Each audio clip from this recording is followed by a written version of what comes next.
I will share a couple of things that might make you think a little differently today, but really I'm going to try to focus in on some of the core foundations and fundamentals that a lot of people miss. I've also got a little offer for you at the end, so if you want to take advantage, feel free.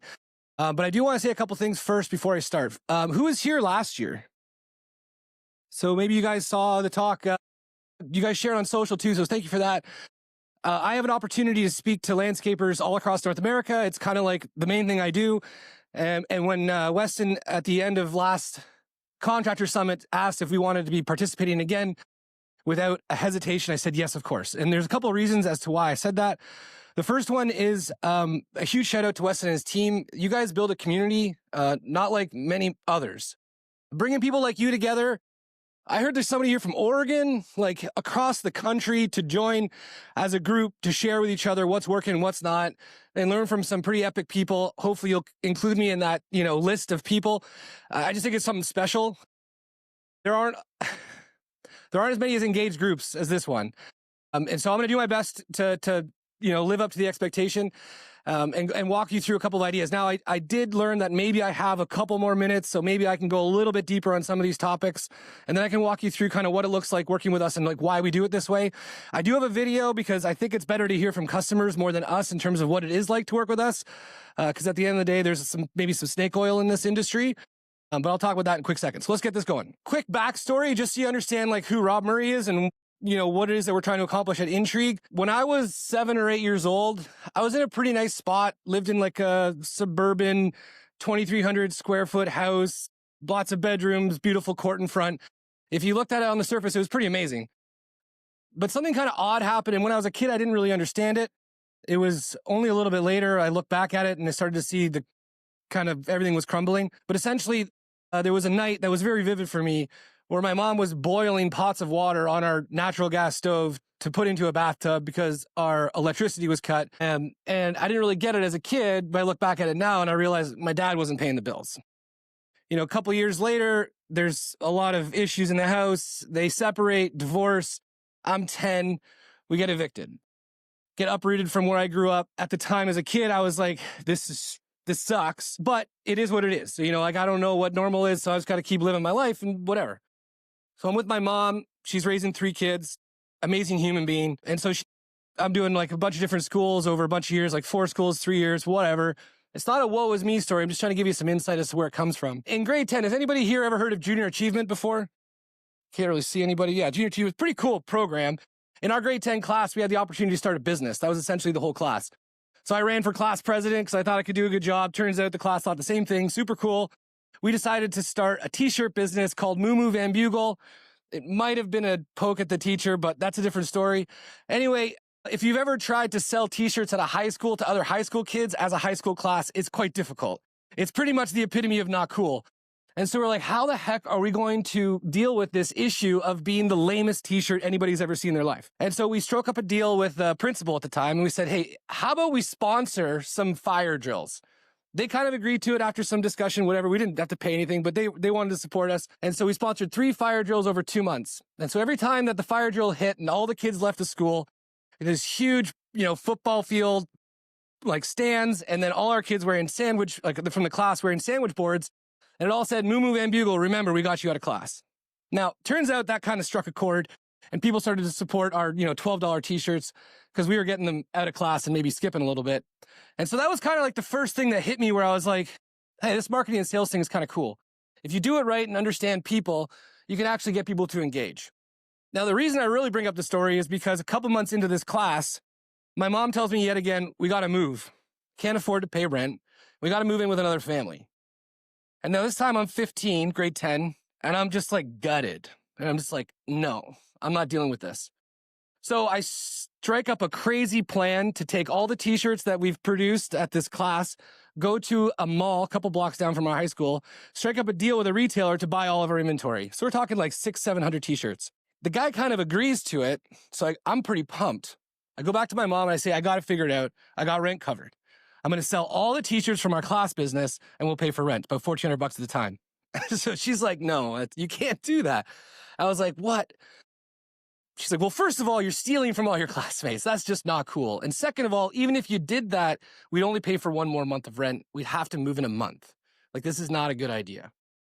that was kind of the thing that made me think I got to be a lot different in how I approach the world, because I don't want to be like this the rest of my life. I definitely don't want this for my kids, and I don't want it for anybody close to me. And that's where my brain started to think differently about how can I create wealth.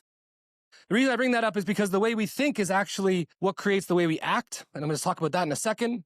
Fast forward a few years later, I end up in Whistler, BC. Pretty awesome place. Anybody ever been there? It's a mecca for snowboarding and skiing. Nature's amazing. The mountains are gorgeous. I'm working at Four Seasons because I've got this crazy notion in my brain that I will work at beautiful tourism resorts for the rest of my life, helping them sell their occupancy for conference rooms and travel the world. And so as I'm sitting there preparing tables just similar to this, I'm looking at my banquet captain as we're setting the plates and the silverware. And I say to him, I can't wait to be on the other side of this. Not just setting it up, but actually attending a gala in a Four Seasons property like this. And without hesitation, he says to me, you're in the wrong industry. That's just not what happens here. I've been working in this industry for 30 years. Never once have I been to a gala like this. And so without hesitation, I turned to him and said, I quit. And so I gave the 2 weeks. I didn't just walk out, but I quit immediately. I went to school and I was like, if this isn't the place for me, then I got to figure out where that's going to be. That turns into a story with Paul DeMarco, my co-founder, where we started a business in third year of university. And here we are at Intrigue. The reason I share this with you is because, well, I came from a place that wasn't like a wonderful spot, right? It's like, but I also believe that struggle builds resilience. And as we change the way we think about things, we can change the results of our lives around us. So this is a picture I share with you because I'm super proud of it. It's a dream come true. I didn't even know it was possible. I ended up having the opportunity to move to Costa Rica for 2 years, 2021, 2022, with my 3 kids, my wife, and my dog. Golden Retriever. Yeah, she came to Costa Rica. She loved it. But it was something I never thought possible as I was growing up. Just in that environment, that was kind of out of reach. I didn't even think about it. Like, I didn't think I couldn't do it. I just didn't even think about it. And so over the years that we've worked at Intrigue, we've been, fastest growing companies and all that kind of stuff, which is super cool. We've done over $20 million, and I've personally been responsible for it. We have over 100 landscape clients. Anybody here heard of the Mariani Premier Group? So they're a private equity partnered with Mariani Landscape out of Chicago. They're rolling up what will be the largest residential landscape business in the United States to the tune of like $1 billion in revenue or more. If you've ever worked with private equity, you'll know that relationships really isn't a priority. Results, cash, and profit is really the name of the game. And so working with them, it's been sharpening our sword for sure. But we're the lead gen partner for their group. I've interviewed at this time almost 100 of the top leaders in the landscaping industry. I have a podcast called the I Am Landscape Growth Podcast. It's been an amazing opportunity to learn the industry from the best. And one of the things I found really fascinating as I started the podcast, I'd ask the same question over and over again. What is the primary growth constraint holding entrepreneurs back in the green industry? Every episode, ask the same question, different people. Started off, labor. There's not enough talent.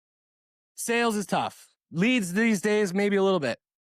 There was different questions or different answers from different people. But as I started speaking to the most successful entrepreneurs, it all became repetitive. And they always said one thing. The one primary growth constraint holding entrepreneurs back in the green industry is them.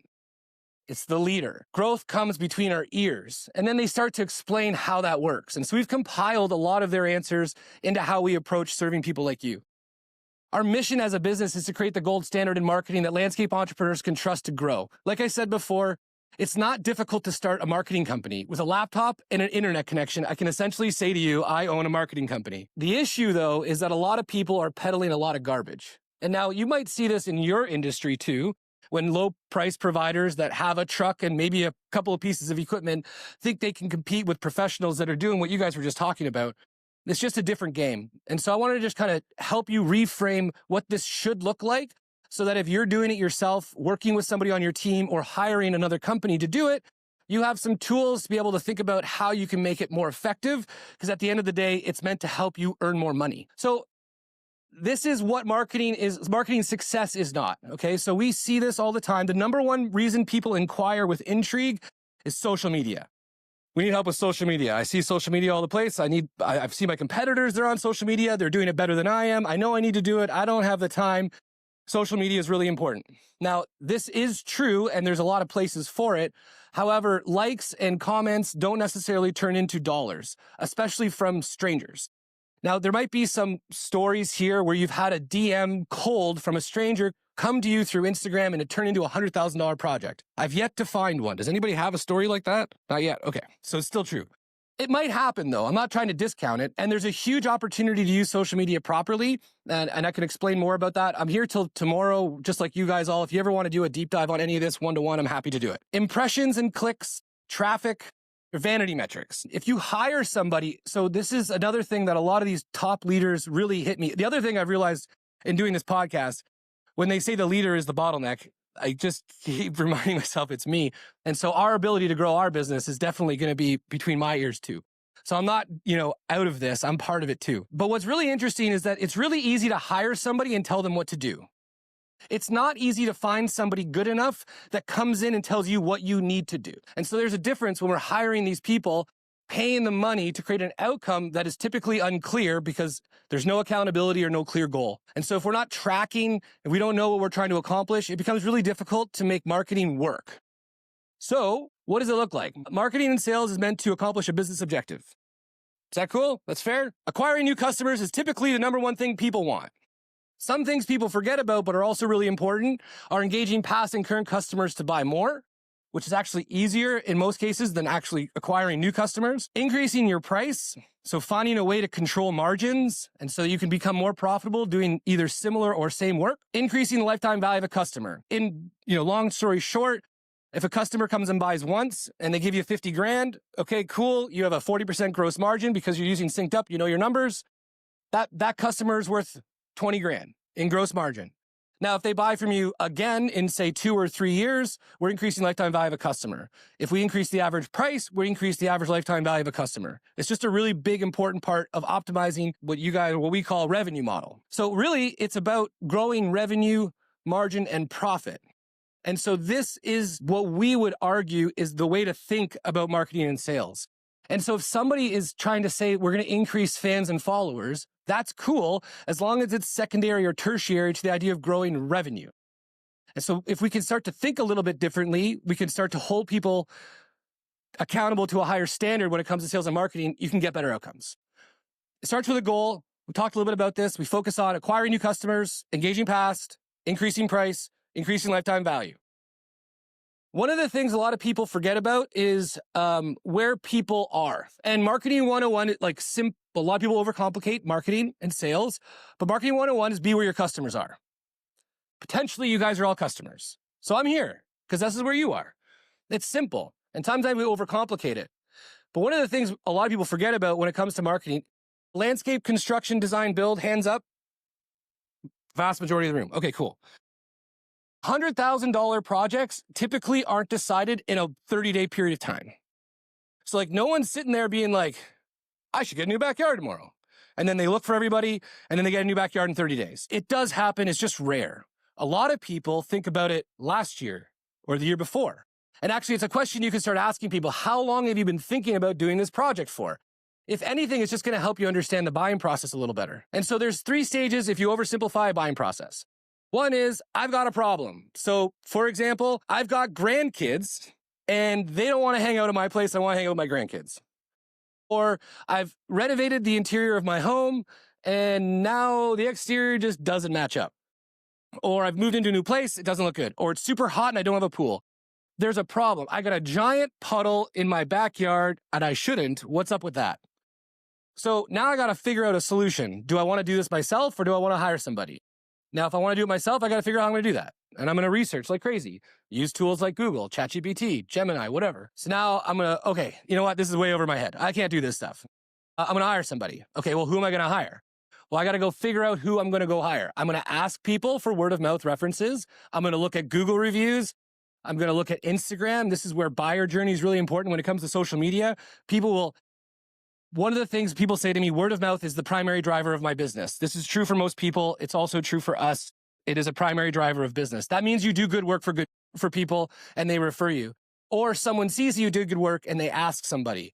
One of the things that a lot of people miss, though, when it comes to word of mouth is that when I say, hey, who did your backyard? And you tell me, I don't necessarily get your phone number and call you my cell phone right away. Typically what I'll do is I'll go research you. I'll look at your Google reviews. I'll go to your website. I'll check out your Instagram profile. If it all lines up based on what I saw and what I heard, I'm going to talk to you. So these tools are still really important to take the friction out of the buying process. Has anybody here ever seen 40-Year-Old Virgin? It's a good movie. Anyway, there's a scene with Jonah Hill, and he's trying to buy these shoes with goldfish in them from a store that's an eBay store. And he's like, can I buy these shoes? And she's like, I know it's weird, but you actually have to go home and order them on eBay. He's like, but I have this money and I want these shoes with these goldfish. I just want to go home and put them on in my living room now. She's like, I know it's weird. That's friction. And so what we want to do is take the friction out of the buying process. Then we want to be a solution people want to buy. And then how do we do that? If you were at my talk last year, one of the big ideas around this is that a lot of people think that it's all about you guys and your websites are all about you guys. But really, customers don't care about you or me. They care about one of two things and two things alone. It's accomplishing their goals or solving their problems. The more we orient all of our content and the way we show up to help people do that, the more we can demonstrate trust. I'm going to show a QR code in a bit where you have the offer that I'm going to give you today, but it also has the talk from last year if you want to watch it. It goes through that principle in detail. So when we talk about people having a problem, what are we doing to help them? We talk about people looking for a solution. Where are you getting found? And when they're looking to hire, are you there? Now, the hire part is typically what people design their content around. But buyer guides, as an example of like, are you thinking about redoing your backyard? Here's 10 key considerations you need to think about before you actually try to hire somebody. And you start to help develop a relationship with somebody maybe a year or two before they're actually ready to buy. This is Kyle from Second Nature Land Design and Pools. In a minute, I'm going to show you a testimonial video because I don't think you should hear it all from me. You should hear it from other people to see what it actually looks like to work with us. We'll see if the internet works. We'll find out in a minute. But this is the plan we created. So we do these wireframes that we custom build for our clients when they look for help to get more leads, essentially, is what the conversation comes down to. You can see we have a top part of this thing about how do we get human beings to your website. In this case, it's search ads, organic, so SEO and ChatGPT search, because ChatGPT is actually starting to generate leads, which is crazy, but not shocking, I'm assuming. Google Display Ads. Who here uses ChatGPT every single day? Okay, yeah, cool. So 12 months ago, that question, there was 0 hands. Some people were like, what's ChatGPT? It now accounts for 9% of global searches, not necessarily local business searches, but global searches, which is a massive up from 0.1% 12 months ago or 14 months ago. It's a big deal. Google business profiles are like often understood, but not necessarily focused on. Does anybody in here have over 200 Google reviews? All right, no worries. That's your goal. Just as a heads up. If you get 200 Google reviews, you tip. Google's just like, whoa, there's a huge trust signal. It's also a trust signal for any type of search engine, including ChatGPT and Bing. If 200 people give you a review of like 4-star or better, and your next competitor has 56, 17, you stand out really nicely. 200 is the goal, just as a heads up. Professional photography is super important. We can use stock, but it's only while we wait to get you real photos. We got to build a website that's designed for conversion. So at the end of the day, the cost per lead goal that we had established and predicted to Kyle and promised that if we didn't hit, we'd work for free after 10 months if we didn't hit it, was $360. He ended up with 195 leads for $38,000. That gave him a cost per lead of $195. Boom. All right. Happy guy. And we're happy because we're not working for free. But this is the power of clarity and goal. If you have a cost per lead goal and you're working with somebody, first of all, if they don't have one for you, it's going to be scratchy maybe at the beginning. But if you're like, no, this is really important, we're here to generate leads, eventually you get them to come around to the idea we need to track this stuff. This is Phil Dundas. He runs a company called The Landscape Company. It's an amazing name. They're in Santa Monica. He's an ex-lawyer from New York City where he felt like his soul was leaving his body. So he decided to get out of that and buy a landscape business in California. He was stuck in low-end maintenance, and he was doing all the work, taking all the calls, doing all the estimates, sending all the invoices, not necessarily doing all the work on the field, but supervising, making sure it's done well. First year, he went from 1.4 million to 2.5. This is the wireframe we designed for him based on the competitors he was against, his market and way people search for things and what he had in place already. The goal for him was a $350 cost per lead. We ended up with $334. Still didn't have to work for free. That's a good one. He's pumped, and you can hear from him in a second. This is Dave Kerr from Kerr & Kerr Landscaping, and this is just a tool I want to show you about, like, okay, here's how it actually happens. When you're talking about all this stuff when it comes to measuring and having these goals, that all sounds great. But if I can't track it, how the heck am I going to know if I'm on track or not? So this is a sales and lead tracking tool that we've set up for our clients. We set it up maybe 4 years ago. It's an absolute game changer. This shows us how many leads came through, how many were quotable, what was the quote value, and what was the sales value of all those leads. What source did they come from? So in this case, it's showing cost per click. Were they any good? So in some cases, no. In some cases, yes. But over time, we refine them and we see they start to get better and better. We can see it was a form submission. It came through. It was quotable. There was a sales value. It came from this person with this phone number, and it came from Google cost per click. In this case, you can actually see what campaign it came from. Design, construction, commercial. And so like we start to really understand what's working and what's not, so we don't have to waste our money. You don't have to take it from me. Just listen to what our clients have to say. How satisfied you are with Intrigue as a partner. 1, call the cops, we're robbing you of your money. 10, completely satisfied, great partnership. Where would you put yourself on a scale of 1 to 10? Oh, 10. 100%. Probably a 10. Oh, yeah, no, 100% a 10. 10, always. I just have to keep giving you a 10. I know I gave you a 10 last week. It felt as though your heart was behind what you were talking about, and it wasn't just some guy or some lady or somebody at a big marketing company trying to get me in. It was people coming from the green industry, which I really liked and appreciated. I know landscape and I'm good at that. I don't know marketing. I tried doing my own Google ads and all that stuff. And I was looking for someone, and I found it in you guys that could just run with it and say, Chris, this is what we need to do. Here's how we're going to go about it. And this is what it costs. And it was very, very simple for me. I'm super appreciative you guys have the wherewithal of these things to tell me what we need to be doing. Most definitely did what you said you would. You brought me not just a volume of leads, but highly qualified leads. And I think are helping to shape potential new clients' experience on our website and things like that in a much better way. I tell you when I'm not happy, and I'll tell you when I'm happy. And your people have been doing a great job. Thanks to your whole team there for the work that they're doing. And we're thankful that we saw a difference. You had told us that would happen, and you had promised us that. And it did. If you're looking for an agency that is within the landscaping industry that really understands the nuances of the landscape industry, then I highly recommend Intrigue Media. I probably wouldn't have half the jobs I'm looking at right now if we didn't do what we did with you guys. I guarantee it. And it's crazy because the leads that are coming in they're actually good, normal leads. So how's business going? How's everything been in the last little bit? Listen, y'all are doing your job and getting us some leads. I just could manufacture more hours in the day. We'd be in a better position. So I just want to share this with you because as we've been working with landscapers for, better part of 15 years and really niche down in the last 4 or 5, it's been clear that a lot of people have hired marketing companies and been burnt. And so whether you hire us or not, we would love to work with you. But we're here for 2 days. So if there's anything you have questions about specifically, we'll do one-on-ones. We'll do a Q&A afterwards. I mean, lunch is coming, so I got to get out of here. If you do want to do a marketing action plan, which is how we essentially design the wireframes for these customers, we spend a 45-minute call doing a business review. Then we do an online audit of your business. We do this. You come back for 60 minutes to do what we call an A-client profile. So we understand the customer you want to go after, the work that you want to do, the competitors that you're up against, and essentially what you want to do over the next 2 or 3 years with the business to see if it's actually reasonable from our experience to accomplish the goal you have. Then we do a competitive and market analysis. We do a lead gen strategy based on other businesses like you. We do a sales and conversion process optimization audit. So we come back and say, here's where we found gaps in your sales process. We build predictions and a promise for you. And then you come back for 60 minutes and we present the findings. At that point, you decide if you want to partner. If you do, great. If you don't, it's totally cool.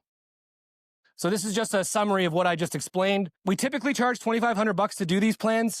It takes our team anywhere between 15 to 20 hours plus to do them. We've been doing it for 15 years, and it's the same system we've used to scale businesses from 0 to over $10 million. I really appreciate you guys. I want you to enjoy lunch. I want to get off the stage. Thank you so much.